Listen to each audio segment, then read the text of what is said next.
सभी को नमस्ते। बीएससी पार्ट थर्ड के तृतीय प्रश्न पत्र ठोस अवस्था भौतिकी में अपना चैप्टर चल रहा है अर्धचालकों में चालन। इस चैप्टर की पिछली कक्षा में हमने देखा था कि ठोसों में बंद और मुक्त इलेक्ट्रॉनों की परमाणुओं की एक श्रृंखला पर गति जिससे बैंड का निर्माण होता है। इसके अलावा पिछली कक्षा में हमने देखा था कि कोई भी पदार्थ जो है वो तीन प्रकार का होता है, तीन प्रकार का हो सकता है: अर्धचालक, कुचालक और चालक। यहाँ हम अर्धचालक के बारे में थोड़ा और देखेंगे कि अर्धचालक की परिभाषा हमने वहाँ देखी थी कि कोई भी पदार्थ जो सामान्य ताप पे कुचालक की तरह व्यवहार करता है लेकिन बाह्य रूप से उसे ऊष्मा या ऊर्जा उत्पन्न कराने पर चालक की तरह व्यवहार करता है, अर्धचालक कहलाता है। तो अर्धचालक के दो प्रकार होते हैं: नेज अर्धचालक, जिसे शुद्ध अर्धचालक भी कहते हैं, और दूसरा प्रकार है अशुद्ध अर्धचालक। पहले हम नेज या शुद्ध अर्धचालक के बारे में बात करेंगे। प्रकृति में पाया जाने वाला जो अर्धचालक होता है वो नेज अर्धचालक या शुद्ध अर्धचालक कहलाता है। तो 0 केल्विन ताप पर अर्धचालक क्रिस्टल में सभी संयोजी इलेक्ट्रॉन जो है वो सहसंयोजक बंधों से बंधे रहते हैं एवं मुक्त इलेक्ट्रॉन उपलब्ध नहीं होते हैं। अर्धचालक के ताप में वृद्धि करने पर सहसंयोजक बंध टूटता है और एक इलेक्ट्रॉन जो है वो मुक्त हो जाता है। इलेक्ट्रॉन के मुक्त होने पर क्रिस्टल की संरचना में एक स्थान रिक्त होता है। इस स्थान को होल कहते हैं। इस प्रकार एक सहसंयोजक बंध टूटने से एक इलेक्ट्रॉन बंध मुक्त होता है और एक होल उत्पन्न होता है। इस प्रकार इलेक्ट्रॉन होल युग्म उत्पन्न हो जाता है। यहाँ जो होल उत्पन्न हुआ है यह होल धनात्मक आवेश की तरह व्यवहार करता है एवं इलेक्ट्रॉन ऋणावेश आवेश है ही, ऋणात्मक आवेश है ही। इस प्रकार इलेक्ट्रॉन और होल दोनों जो है वो धारा वाहक की तरह गति करते हैं एवं नेज अर्धचालक में इलेक्ट्रॉन होल युग्म के कारण धारा बहती है। नेज अर्धचालक को शुद्ध अर्धचालक भी कहते हैं। अब आपका आता है अशुद्ध अर्धचालक। तो पहले तो ये बात कि अशुद्ध अर्धचालक की आवश्यकता क्यों हुई। जो शुद्ध अर्धचालक है उसकी चालकता जो है वो कम होती है, तो शुद्ध अर्धचालक की चालकता बढ़ाने के लिए हम उसे अशुद्ध अर्धचालक में परिवर्तित करते हैं। तो कमरे के ताप पर शुद्ध अर्धचालक जो होती है उसकी चालकता बहुत कम होती है। अतः अर्धचालकों की चालकता बढ़ाने के लिए उसमें अशुद्धि, जिसे अपद्रव्य भी कहते हैं, मिला देते हैं। अशुद्धि के रूप में इंडियम या आर्सेनिक मिलाते हैं, या अपन ये कह सकते हैं तृतीय या पंचम समूह है के तत्व मिलाते हैं। और तृतीय और पंचम समूह के तत्व मिलाने पर भी जो अशुद्धि अर्धचालक बनते हैं ये दो प्रकार के होते हैं। एक वो प्रकार है जो पंचम वर्ग की अशुद्धि मिलाने के कारण बनता है, और दूसरा वो प्रकार है जो तृतीय वर्ग की अशुद्धि मिलाने पर बनता है। इन दोनों अर्धचालकों को या दोनों अशुद्ध अर्धचालकों को n प्रकार के अशुद्ध अर्धचालक एवं p प्रकार के अशुद्ध अर्धचालक कहते हैं। तो पहले बात करते हैं n प्रकार के अशुद्ध अर्धचालक। तो जब शुद्ध जर्मेनियम में पांचवें समूह या पांचवें वर्ग से पंच संयोजी अपद्रव्य या अशुद्धि, जो आर्सेनिक, एंटीमनी, कुछ भी हो सकता है पांचवें वर्ग का, आदि मिलाते हैं, तो इस प्रकार से n प्रकार का अर्धचालक बनता है। n प्रकार के अर्धचालक को दाता अर्धचालक भी कहते हैं। पंच संयोजी अपद्रव्य मिलाने से इसके 5 इलेक्ट्रॉनों में से 4 इलेक्ट्रॉन जो है वो जर्मेनियम के 4 परमाणुओं से सहसंयोजक बंध बना लेते हैं एवं 5वां जो इलेक्ट्रॉन है वो क्रिस्टल में स्वतंत्र गति के लिए स्वतंत्र रहता है। इस प्रकार क्रिस्टल की चालकता में तो वृद्धि हो जाती है एवं मूल संरचना में एक इलेक्ट्रॉन मुक्त रह जाता है, क्योंकि पंच संयोजी मिलाया है तो 4 इलेक्ट्रॉन जो है वो 4 इलेक्ट्रॉन तो आपके जर्मेनियम के 4 परमाणुओं से सहसंयोजक बंध बना लेंगे, लेकिन 5वां इलेक्ट्रॉन मुक्त रह जाएगा। इसलिए इस अशुद्धि को हम दाता अशुद्धि भी कहते हैं, क्योंकि यह इस अशुद्धि में एक इलेक्ट्रॉन का दान होता है। दूसरी आपकी अशुद्धि है पी प्रकार की अशुद्धि अर्धचालक। तो जब शुद्ध जर्मेनियम में त्रिसंयोजी अपद्रव्य यानी तृतीय वर्ग के अपद्रव्य मिलाए जाते हैं, जैसे बोरोन या इंडियम, तो परिणामी क्रिस्टल जो है वो पी प्रकार की अशुद्धि वाला अर्धचालक कहलाता है। इस अशुद्धि अर्धचालक में 3 संयोजी इलेक्ट्रॉन होते हैं, जो जर्मेनियम परमाणु के 4 संयोजी इलेक्ट्रॉनों में से किन्हीं 3 इलेक्ट्रॉनों के साथ सहसंयोजक बंध बना लेते हैं, लेकिन एक इलेक्ट्रॉन की जगह जो है वो शेष रह जाती है, या एक सहसंयोजक इलेक्ट्रॉन की जो है वो कमी रह जाती है। इस प्रकार की अशुद्धि को पी प्रकार की अशुद्धि या ग्राही अशुद्धि कहते हैं, क्योंकि ये एक इलेक्ट्रॉन ग्रहण करने के लिए हर समय उपलब्ध रहता है। तो इस प्रकार आपकी अर्धचालक जो है वो 2 प्रकार के हो गए, एक नेज अर्धचालक या शुद्ध अर्धचालक और दूसरा अशुद्ध अर्धचालक। अपना नेक्स्ट टॉपिक है प्रभावी द्रव्यमान। प्रभावी द्रव्यमान का जो टॉपिक है ये वाकई में महत्वपूर्ण टॉपिक है। एग्ज़ाम में बड़ा क्वेश्चन जो वर्णनात्मक प्रश्न आता है वो प्रभावी द्रव्यमान से प्रायकर पूछा जाता है, इसलिए इसको थोड़ा आप ध्यान से देखना।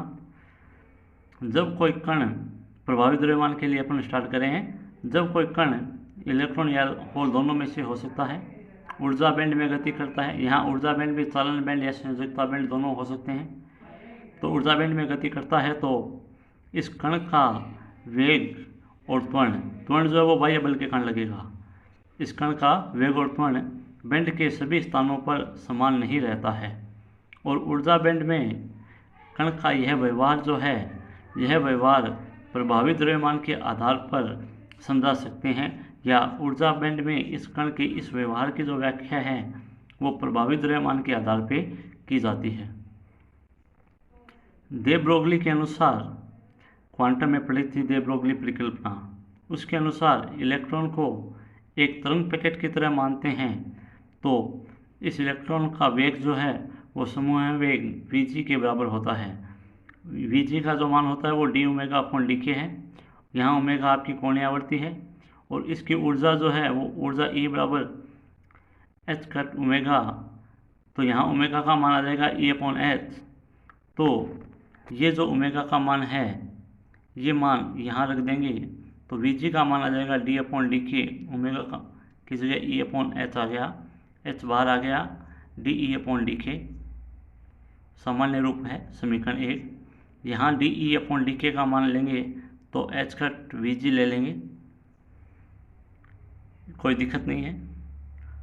अब यदि इलेक्ट्रॉन एक विद्युत क्षेत्र में है तो इलेक्ट्रॉन पर विद्युत क्षेत्र द्वारा कार्य करने पर इलेक्ट्रॉन की ऊर्जा में परिवर्तन होता है, और इलेक्ट्रॉन की ऊर्जा में जो परिवर्तन है वो de बराबर ई dx होता है। यहाँ स्मॉल e जो है इलेक्ट्रॉन का आवेश है, ये जो e है ये विद्युत क्षेत्र है, और dx जो है वो इलेक्ट्रॉन के द्वारा dt समय में तय की गई दूरी है।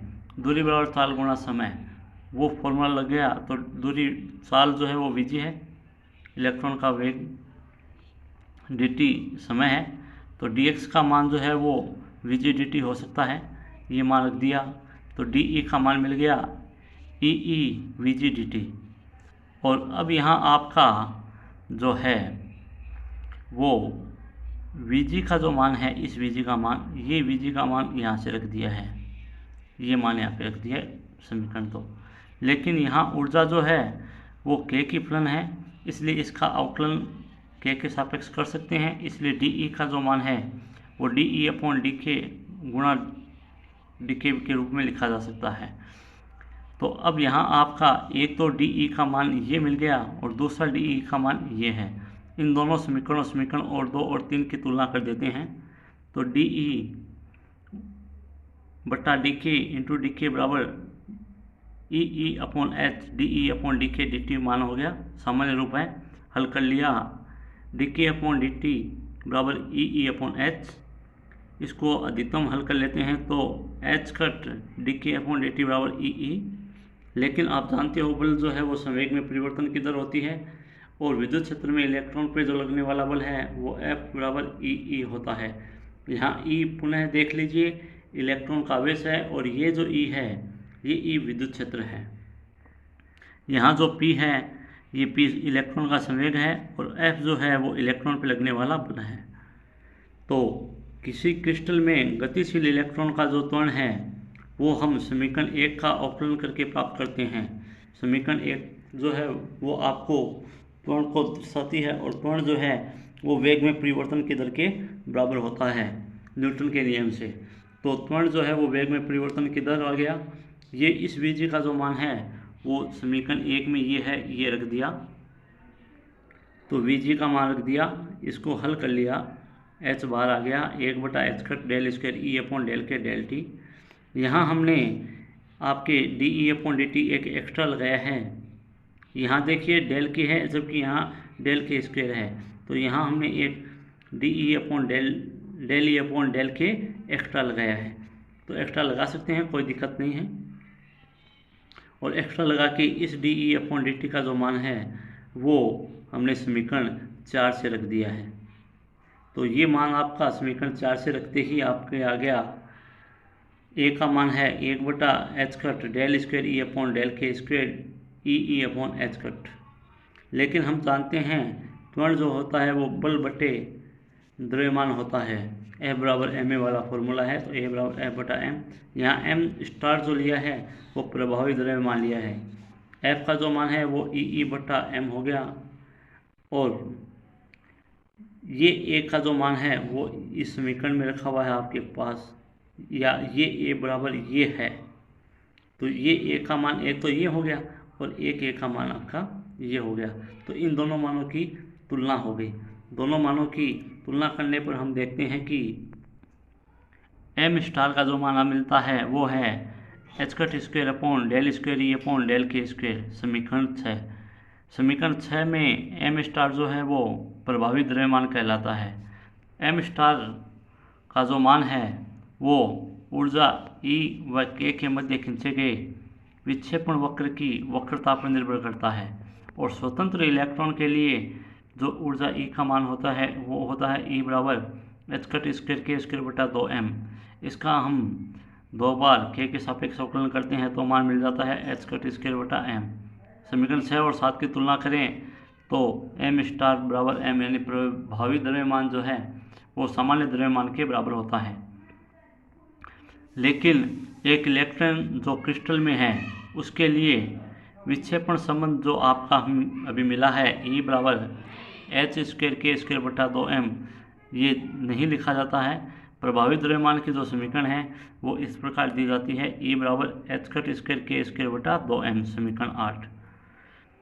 तो ये प्रभावी द्रव्यमान की ऊर्जा को व्यक्त कर जाएगी।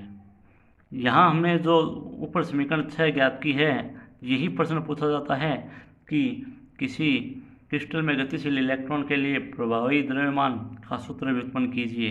तो ये समीकरण 6 तक हमें व्युत्पन्न करना होगा, जो महत्वपूर्ण है।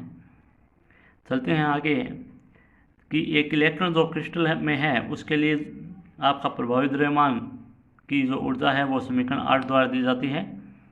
तो किसी क्रिस्टल के लिए, क्रिस्टल में गतिमान इलेक्ट्रॉन के लिए जो विक्षेपण वक्र होता है वो वक्र इस प्रकार बनता है। मुक्त इलेक्ट्रॉन के लिए विक्षेपण वक्र है, इसके लिए ये जो दूरी है आपकी, या ये जो स्थान है, ये स्थान वर्जित ऊर्जा अंतराल कहलाता है। तो किसी क्रिस्टल के लिए, क्रिस्टल में गतिमान इलेक्ट्रॉन के लिए विक्षेपण वक्र ये है। इसमें स्पष्ट है कि प्रभावी द्रव्यमान का जो मान है वो विक्षेपण वक्र की वक्रता पर निर्भर करता है। K बराबर 0 के निकट यहाँ पे प्रभावी द्रव्यमान जो है वो सामान्य द्रव्यमान के बराबर होता है, क्योंकि विक्षेपण वक्र जो है वो लगभग स्वतंत्र इलेक्ट्रॉन के वक्र के समान होता है। लेकिन जैसे जैसे K का मान बढ़ता है प्रभावी द्रव्यमान का मान अत्यधिक होता जाता है।